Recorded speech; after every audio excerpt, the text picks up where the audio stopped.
Hi, Ben. Howdy. So unconscious bias is a concept well documented in psychological studies, which is basically that people associate negative things with people of color and positive things with whites. So if that is true, given that that is true, how does white privilege not exist? Okay, so you're asking about unconscious bias. I apologize because it's kind of echoey, but the question was, if there is unconscious bias, just to repeat it so I'm making sure I get it right, if there is unconscious bias, how does white privilege not exist? The question is, given that there is unconscious bias, how does white privilege not exist? So number one, so when I speak about white privilege, yes, so when I speak about white privilege, I'm speaking specifically about behavior.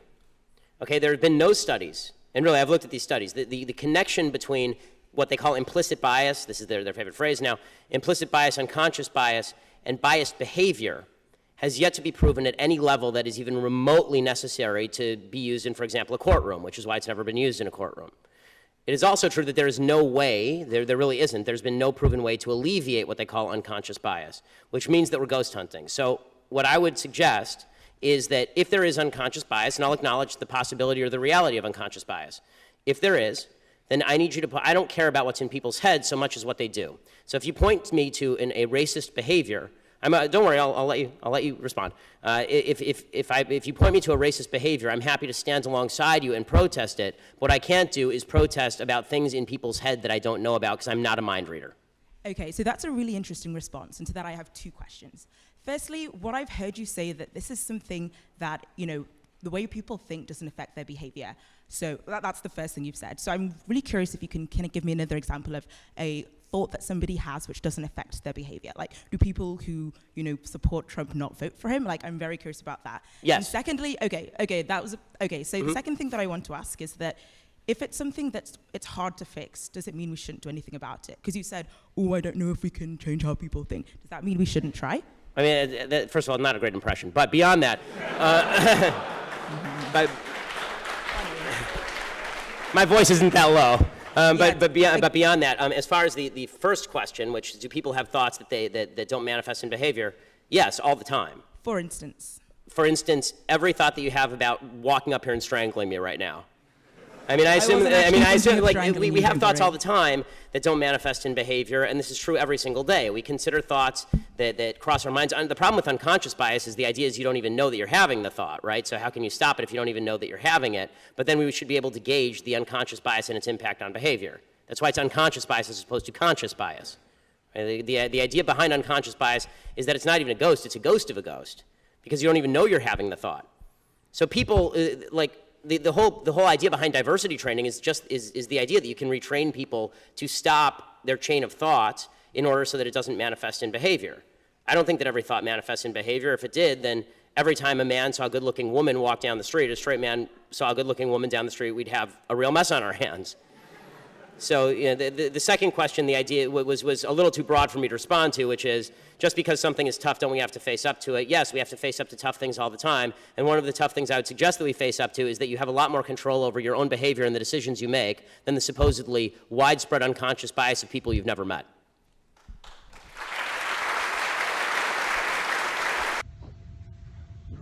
Are you a feminist?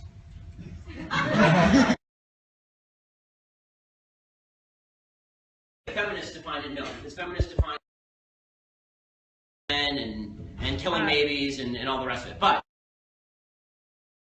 in the social, political, and so that is the definition of feminist. Well, that's if you use that definition, does that include killing babies or no? That's a separate issue.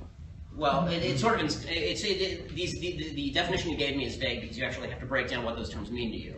Right, so I believe of course I believe women should vote. Of course I believe that women should be able to hold any job they want.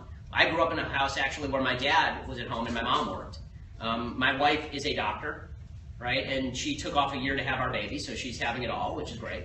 So, in that sense, I certainly consider myself a feminist. I believe that women should be able to make whatever life decisions they see fit. That doesn't mean all life decisions are equally good, but men should make decisions they see fit, and if those decisions are bad, live with them.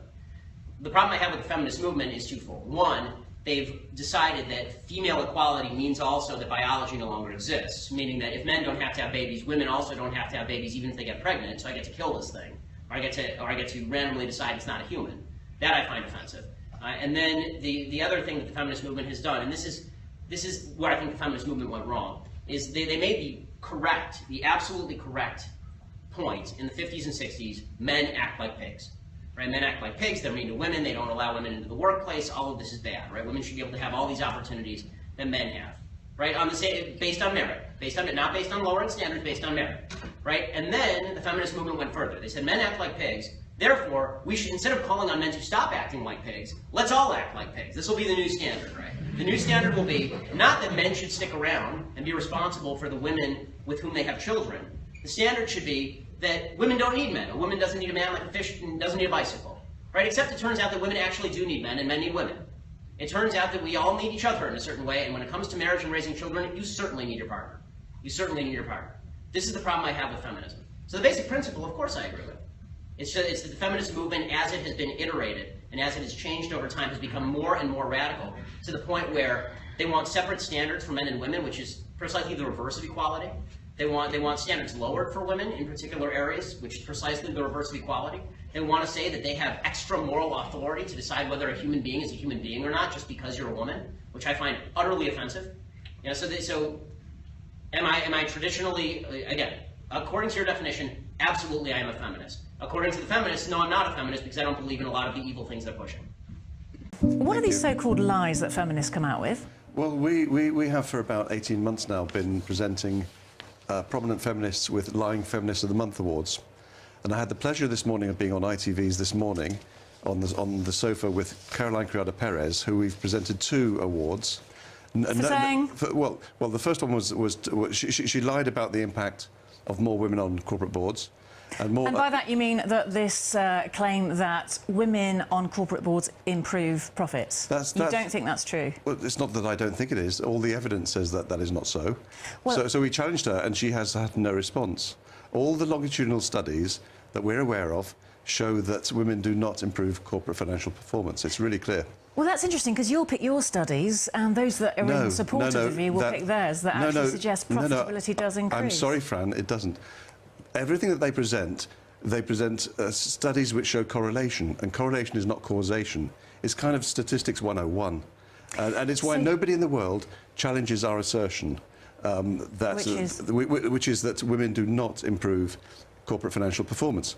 And we have been challenging people for 3 years on this. OK. Would you like to keep them out of the boardroom? Of course not. So what's your beef? No, sorry, Fran. That is a shaming tactic. The idea that that I would want to keep women out of the boardroom. Why would you resort to a shaming tactic? Well, why would you bring up the fact that people are saying that women are an advantage in a boardroom when you're saying they're not? I mean, but they're not. But the facts say they're not.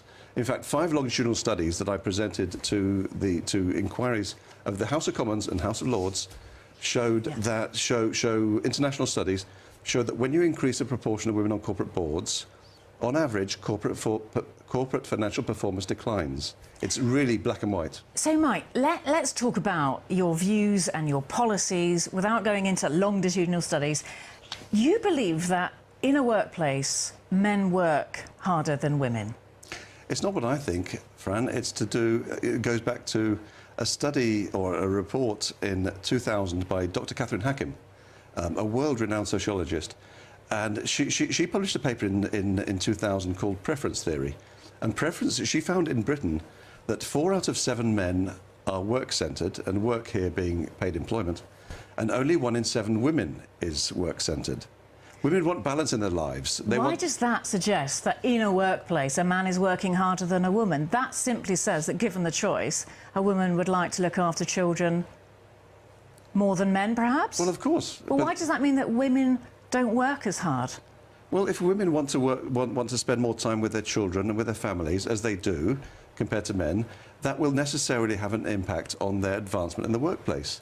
You know, choices have consequences, and women have to realise that if they want to spend more time with their kids and family, which I applaud, there's no reason they shouldn't, but they then cannot expect to be 50% of FTSE 100 directors. Free speech. You can always go somewhere else. Hey guys, it's Jacob Honeycutt. We're live on Facebook with a Trump supporter and a Trump hater. I'm just saying that. You don't hate anyone, sir. You absolutely do. You're talking about hate. Why is what we think is hate? I'm not saying that I hate him. I am saying that he incites hate. How? How does saying that he say hates hate? Mexicans. He didn't say he hates Mexicans. Did he ever say that? He was going to build a wall to keep them out. Oh, that's right, because we don't belong in our, we don't have a right to defend our borders. You lock your doors at night? Well, why do you do that? You should open your doors at night. Because I wanna live come in the and city. sleep on your, I don't care. I would like to come into your house and sleep on your couch. Sir, what I would I'm like to trying get to some say... food out of your fridge. Can you please leave your door open Absolutely. tonight? You will? Absolutely. Will you give me your address so Just I can get some because- food? just I might be because you're hungry. voting for Trump I am does not mean unemployed. I am an that I will unemployed not veteran. help you. I would love some free food. Absolutely. I would love a place to sleep tonight. What would you like? I'll Just look give me into your something. address. Right. I'm not giving you my address, sir. Why not?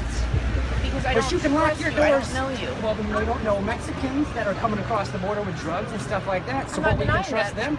I'm not denying that. So you have no valid point whatsoever. What else has he preached about hate? When has he ever said I hate you? No? Nothing?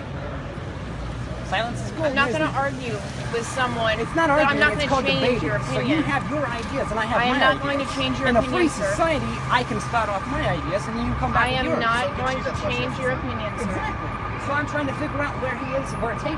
What does he set the tape? I am not trying to change your opinion, sir. You're never going to. I'm just trying to figure out why you think it's I am not trying to change your opinion. Is that your go-to, Brian? That's just it? I am not trying to change your opinion. You That's are fine. entitled to I'm not believe trying in to what change you would yours. like to. You can be hateful all you want. I'm just trying to You figure out are why. entitled to believe in what you want. Hello guys, SJWCentral here. I am autistic by self-diagnosis. I identify as demiqueer Triglikin attack helicopter.